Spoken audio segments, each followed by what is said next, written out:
ជំរាបសួរពុកម៉ែអង្គពូមីងសួស្តីបងប្អូនកូនគួយទាំងអស់គ្នាសូមស្វាគមន៍មកកាន់ដំណើរកំសាន្តវគ្គ2សប្បាយរីករាយណាស់ដែលបានជួបគ្នាម្ដងទៀតនៅក្នុងដំណើរកំសាន្តវគ្គ2ជាលក្ខណៈគ្រួសាររបស់ពួកយើងពេលនេះគឺយើងបានធ្វើដំណើរឆ្លងកាត់ទឹកដីខេត្តកោះកុងដោយសារតែធ្វើដំណើរមករាប់ម៉ោងរៀងហត់បន្តិចហើយអញ្ចឹងមុននឹងបន្តគោលដៅទៅទៀតហ្នឹងគឺត្រូវសម្រាកសិនទីតាំងនេះគឺកាហ្វេ Starbucks នៅជិតស្ពានខេត្តកោះកុង ប៉ូឡែនអូមកដល់ស្លាប់ តាមពិតគោលដៅដំណើរកំសាន្តរបស់ក្រុមគ្រួសារពួកយើងទាំង7គ្រួសារនៅពេលនេះគឺទៅលេងខេត្តពោធិ៍សាត់ឥឡូវនេះចូលដាក់កាហ្វេ Starbucks នៅជិតខេត្តកោះកុងម្នាក់មួយកែវនឹងរនំចំណីឲ្យក្មេងៗញ៉ាំបន្តិចបន្តួចសិនតាយ៉ាងណាតាយ និយាយពីរឿងលពឹសនិងរឿងចម្លែកហ្នឹងទុកចិត្តលើកូនពៅចោះចាមិនតំណេទេហើយក៏មិនឲ្យដូចគេដែរឥឡូវនេះដល់វគ្គសក់ចុកពោះមួយតែម្ដងតាយឲ្យខុសទេឥឡូវលើកខាងក្រោយមើលលើកគ្នាមកលើកឲ្យខាងក្រោយមើលតាយនៅស្ងៀមឲ្យលើកមើលចេះតែឆ្ងល់ថាតែមិនដើរទៅខោរៀងតយទល់ដូចអត់តំណងសោះតាមពិតលេខខោហើយថ្ងៃហ្នឹងបញ្ញាពេកចេះខ្លាចគេរត់មកចោលលីអូទៀតដល់កនៅក្នុងកាហ្វេ Starbucks នេះអូយអត់តោះហ្មងហើយកូនប្រុសបន្ទាប់ពីកំងអីញ៉ាំរួចហើយក៏ឆ្លៀតពេលមកថតរូបលេងនិងថតវីដេអូផ្តិតយករូបភាពស្អាតៗនៅខាងក្រៅហាងកាហ្វេបន្តិចទិដ្ឋភាពនៅខាងក្រៅហាងកាហ្វេនេះស្អាតខ្លាំងណាស់បងប្អូននៅជាប់ជាមួយនឹងស្ពានខេត្តកោះកុងហ៎ពពកហើយនឹងផ្ទៃមេឃហើយនឹងសមុទ្រនឹងមើលទៅដូចជាប់គ្នាតែមួយតែម្ដងក្រោយពេលរងចាំអស់មួយសន្ទុះធំក្រោយមកឥឡូវនេះរបស់ញ៉ាំក៏ចេញមកហើយដំបូងថា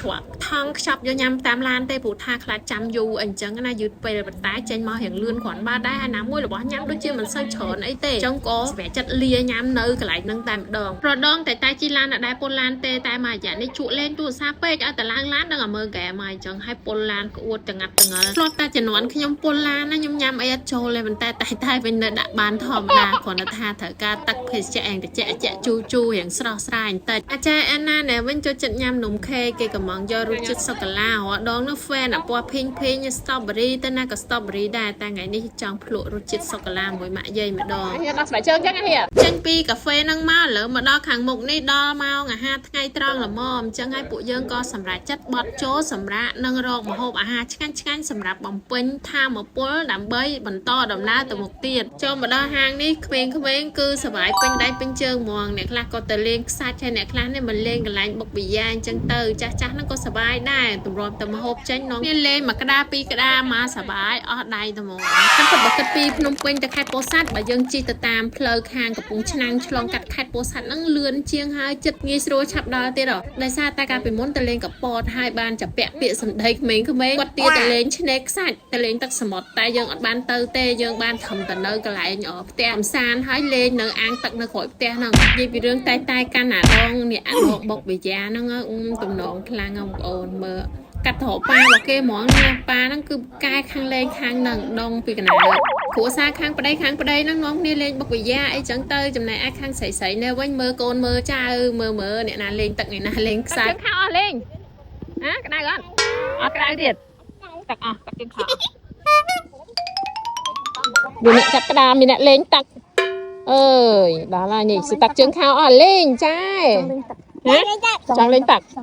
អូខ្ជិលណាអ្នកចង់លេងទឹកច្រើនជាងគេហ្នឹងគឺកូនរបស់ខ្ញុំនឹងហ្មងពិសេសអាណានឹងហែតង់នៅសុំម៉ាក់ថាម៉ាក់អើយអូនចង់លេងទឹកតែដោយសារតែឆ្នេរកន្លែងហ្នឹងមើលទៅទឹកវាអត់ស្អាតអញ្ចឹងហើយក៏អត់ឲ្យអូនលេងទេពេលនេះក៏ដល់ម៉ោងដែលយើងត្រូវរៀបចំបាយទឹកហើយបងប្អូនម្ហូបដែលកំងគេហ្នឹងក៏គេលើកមកបដាហើយក៏ចាត់ចែងដួសដាក់តាមតុមានបែងចែកសម្រាប់ប្តីហ្នឹងមកតុផ្សេងជុំគ្នាហើយមានចាស់និងកូនក្មេងមកដល់កន្លែងនេះក៏មិនភ្លេចម្ហូបបាយដែលដាក់មកពីផ្ទះដែរបងប្អូនគឺថាយើងធ្វើមករៀងច្រើនគួរសមដែរដើម្បីកាត់បន្ថយការចំណាយ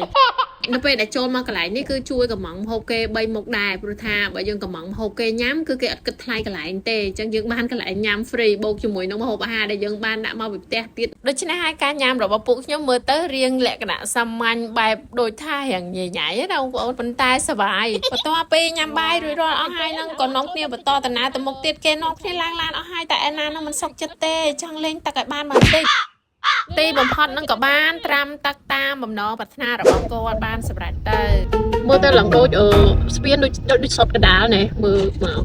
ទិដ្ឋភាពដែលរីករាយនិងមានក្តីសុខបំផុតសម្រាប់គ្រួសាររបស់ពួកយើងគឺការបានអង្គុយញ៉ាំបាយជុំគ្នាពិភាក្សាជជែកគ្នាលេងសើចសប្បាយការអនុស្សាវរីយ៍ល្អៗជាមួយគ្នាបែបនេះឯងបងប្អូនឥឡូវនេះយើងបានបន្តដំណើរទៅមុខទៀតហើយមិនចាំយូរទេព្រោះថាតម្រាំទៅដល់ភ្នំ1500នឹងវារៀងយូរឆ្ងាយគ្រាន់បើដែរទិដ្ឋភាពតាមផ្លូវដែលយើងបានជិះមកនឹងស្អាតខ្លាំងណាស់បងប្អូនអើយស្អាតយកតែមែនតែនហើយមកតាមផ្លូវនឹងយើងក៏បានចូលលេងកន្លែងទឹកធ្លាក់ជាបន្តបន្ទាប់ដែរដោយសារតែទេសភាពស្អាតមែនតែនអញ្ចឹងយើងមកនេះគឺមកដើរលេងមិនមែនមកជិះឡានទេឲ្យតែឃើញកន្លែងណាទំនងកន្លែងណាស្អាតគឺចុះលេងហើយចុះថតរូបហើយសម្រាប់ខ្ញុំទេសភាពស្រុកខ្មែរដែលស្អាតបែបនេះខ្ញុំអត់សូវដឹងពីមុនមកហើយបងប្អូនដឹងធម្មតាទេសភាពនៅខេត្តពោតកោះកុងរតនគិរីនិងកំពង់សោមអីជាដើមអត់ដែលបានឃើញផ្ទាល់ភ្នែកថាទេសភាពនៅខេត្តពោធិ៍សាត់ទៅតាមផ្លូវដែលយើងធ្វើដំណើរទៅភ្នំ1500នឹងវាស្អាតដល់កម្រិតហ្នឹងទេតែពីរូបភាពដែលខ្ញុំថតមកតាមទូរស័ព្ទហ្នឹងបងប្អូនស្អាតអត់ស្មើនឹងខាងក្រៅ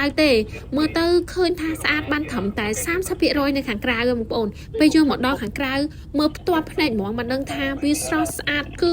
ស្អាតលែងនិយាយហ្មងណាជិះតាមផ្លូវទៅមុខទៀតហ្នឹងគឺយើងទៅដល់កន្លែងទឹកធ្លាក់កន្លែងស្ពានដំណាក់ត្រឡាចបងប្អូននៅឆាយព្រុយស្អាតយកតែមែនតែនប៉ុន្តែបងប្អូនអាចបន្តទៅមើលនៅវីដេអូក្រោយព្រោះថាបើសិនជាបញ្ចប់នៅវីដេអូនេះគឺវែងខ្លាំងណាស់អញ្ចឹងបើចង់ដឹងថាទិដ្ឋភាពឆ្លងកាត់ផ្លូវពីខេត្តកោះកុងទៅពោធិ៍សាត់ហើយមានភាពស្រស់ស្អាតយ៉ាងណាមុនទៅដល់ភ្នំ1500បងប្អូនកុំភ្លេចតាមដានទស្សនានៅវីដេអូវគ្គទី3អរគុណជម្រាបលាជួបគ្នានៅវីដេអូវគ្គទី3បាយបាយ